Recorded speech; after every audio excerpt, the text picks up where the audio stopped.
Alright, so real quick, we're just going to focus on some of these highlights and try and get some areas to really just pop. So he has a highlight streaking down his nose, top of his brow.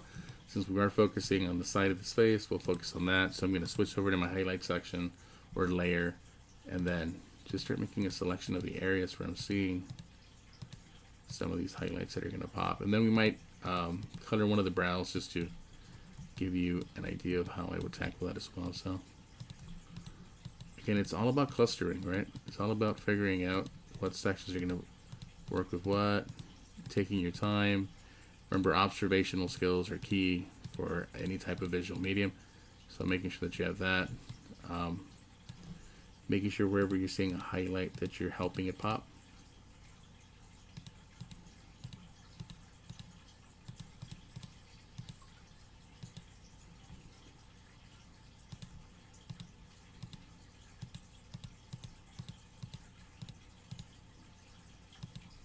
Anyways, those are the ones that we have right now. Oh, and I accidentally deselected the one at the top.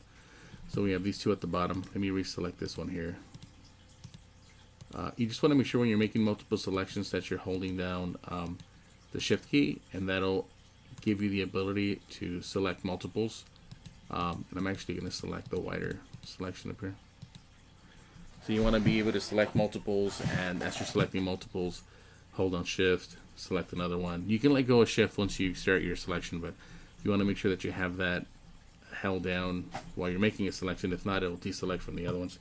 Anyway, so now again I want to go into my swatch and then go up to a higher value, and then the same deal, command delete, and then play with this again. So you can either go with a lighten, which is kind of burn it out. I don't know if that's gonna work right.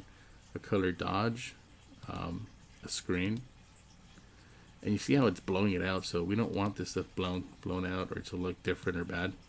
So what we want to do is get that to pop in the right way. And if none of these are gonna work, it's okay, right? We can go back to maybe an overlay or maybe a soft light. And then what we want to do again, I like playing with my opacity levels to get this to work right. Maybe blending out a little bit and then zooming out. And one of the things I didn't do, which I'll do real quick, is soften these. So I'm going to go back before I add any color information at all, because I don't want to lead you guys down the wrong path. Is always make sure again to soften these up, feather, and okay, and then add that color to this command delete, and then go ahead and play with your soft light or. And you know, because of that black and white representation, you should pop okay. Right about there. And if I go deselect, now I'm not saving some of these selections. I should be possibly, but I'm not. But you can see already how the highlights could pop. Now you don't want to overexpose them, but just pop them just enough to have them give you a good representation of the shadows, which are here, and the highlights, which will pop out. And it, you know, again, it gives you a good idea of how to get things to just not be bland, not just be flat. How just to pop, even the representation of what you're trying to get done. So, anyways, I hope that helped a little bit with what I'm trying to get you guys to get done.